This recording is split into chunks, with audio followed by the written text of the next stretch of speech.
Sanctus, Sanctus, Sanctus Dominus Deus Sabaoth. Salam jumpa kembali saudara-saudariku yang terkasih dalam Tuhan kita Yesus Kristus. Salam sejahtera untuk kita semua. Berkat Allah yang Maha Kuasa senantiasa menyertai kita. Marilah kita mendengarkan dan merenungkan bacaan-bacaan kitab suci hari Selasa tanggal 7 November tahun 2023. Bacaan pertama dari surat Rasul Paulus kepada jemaat di Roma, bab 12, ayat 5-16a.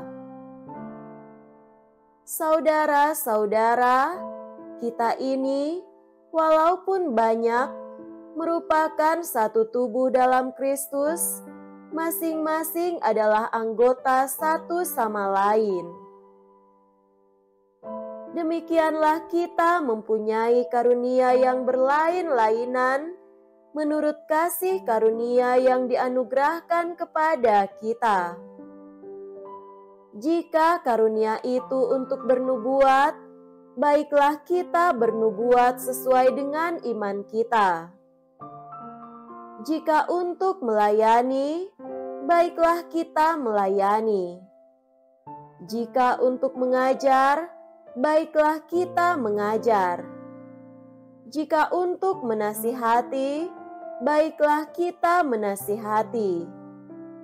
Siapa yang membagi-bagikan sesuatu, hendaklah ia membagi-bagi dengan hati yang ikhlas. Siapa yang memberi pimpinan, hendaklah ia memimpin dengan rajin. Siapa yang menunjukkan kemurahan hati, hendaklah ia melakukannya dengan sukacita.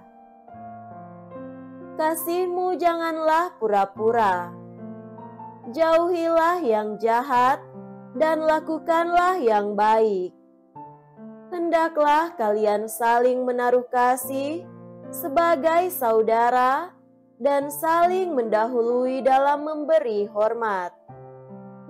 Janganlah kerajinanmu berkurang, hendaklah rohmu bernyala-nyala, dan layanilah Tuhan. Bersukacitalah dalam pengharapan, sabarlah dalam kesesakan, dan bertekunlah dalam doa. Bantulah orang-orang kudus dalam kekurangan, dan berusahalah selalu memberi tumpangan. Berkatilah orang yang menganiaya kalian. Berkatilah dan jangan mengutuk. Bersukacitalah dengan orang yang bersukacita, dan menangislah dengan orang yang menangis. Hendaklah kalian sehati sebudi dalam hidupmu bersama.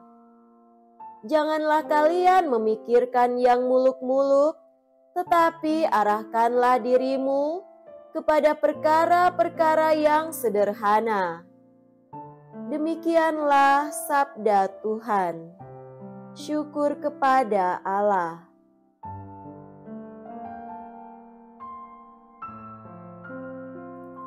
Semoga Tuhan beserta kita sekarang dan selama-lamanya. Inilah Injil suci menurut Lukas.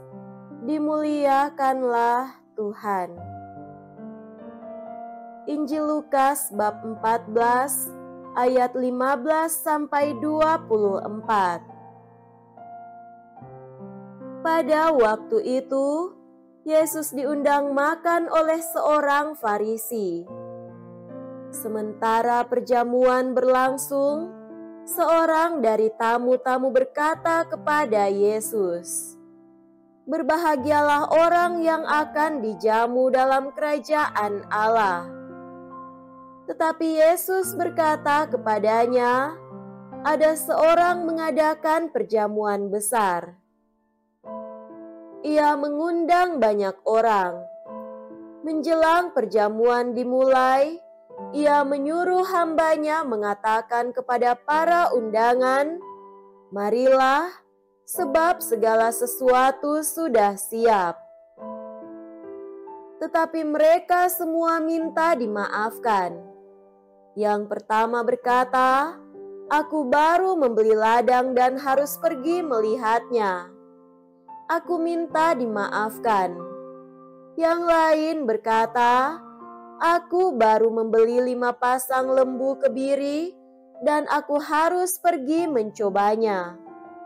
Aku minta dimaafkan.' Yang lain lagi berkata, 'Aku baru saja menikah dan karena itu aku tidak dapat datang.' Maka kembalilah hamba itu dan menyampaikan semua itu kepada tuannya. Lalu murkalah tuan rumah itu dan berkata kepada hambanya, 'Pergilah segera ke segala jalan dan lorong kota, dan bawalah kemari orang-orang miskin dan cacat, orang-orang buta dan lumpuh.' Kemudian hamba itu melaporkan, 'Tuan, apa yang Tuan perintahkan sudah dilaksanakan. Sekalipun demikian, masih ada tempat.' Maka tuan itu berkata, 'Pergilah ke semua jalan dan persimpangan, dan paksalah orang-orang yang ada di situ masuk, karena rumahku harus penuh. Sebab aku berkata kepadamu, tidak ada seorang pun dari para undangan itu akan menikmati jamuanku.' Demikianlah sabda Tuhan. Terpujilah Kristus.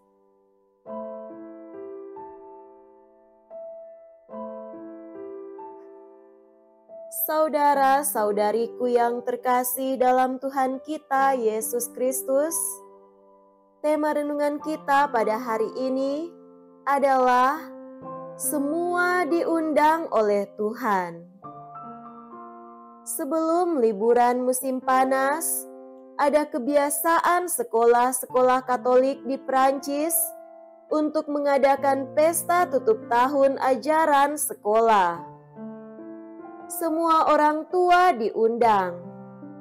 Tak lupa mereka mengundang para imam, biarawan-biarawati yang berada di kota mereka. Hal ini berlaku juga untuk sekolah Sinsir di Issoudun. Sekolah itu mengadakan acara seperti itu, ada acara makan bersama, pentas seni anak-anak, dan juga acara joget setelah makan malam. Ada sukacita yang tampak dalam wajah anak-anak yang akan mengadakan liburan musim panas selama 2 bulan. Sukacita yang sama juga tampak dalam diri para guru, orang tua, dan tamu undangan.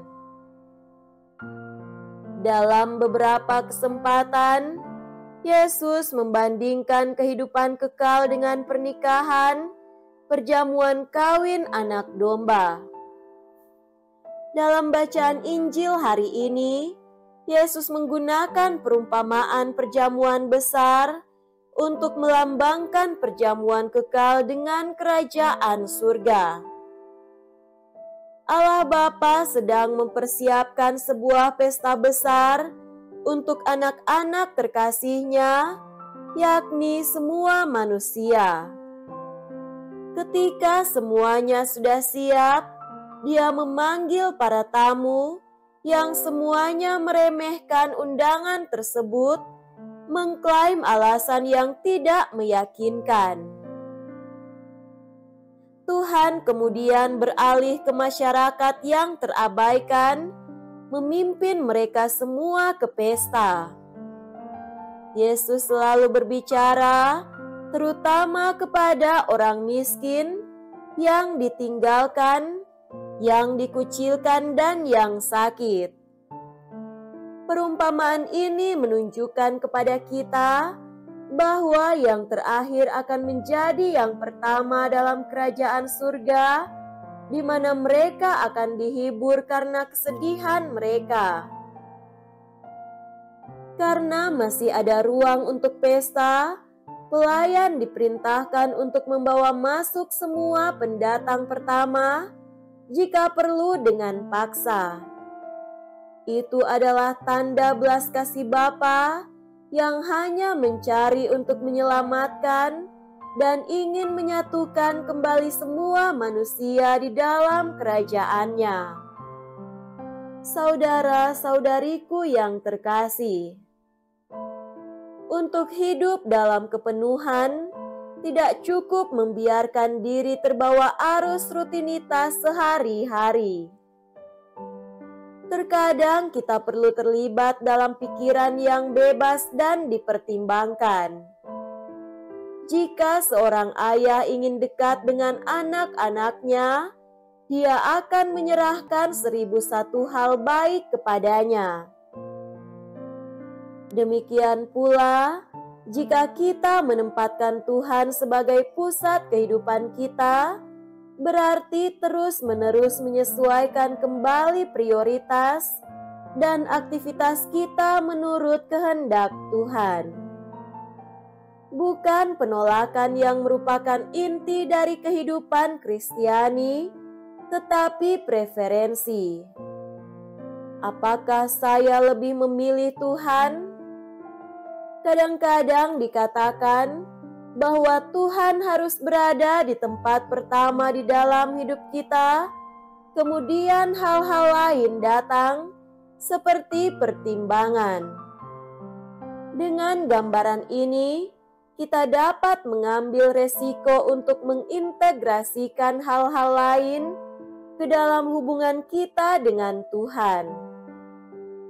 Tuhan berada di tempat pertama bukan karena Dia di atas, terpisah dari aktivitas di bawah, tetapi karena Dia adalah pusat yang memberi kehidupan dan mengatur segalanya. Semua kegiatan kita membawa kemuliaan bagi Tuhan ketika itu semua berputar di sekitar Tuhan. Hidup dekat dengan Tuhan tidak berarti mencurahkan lebih banyak waktu untuk berdoa daripada untuk anak-anak, untuk studi atau pekerjaan, tetapi untuk mencoba mengatur kehidupan kita sehingga pemberian diri sehari-hari kita ditopang oleh kasih Tuhan. Semoga demikian. Amin.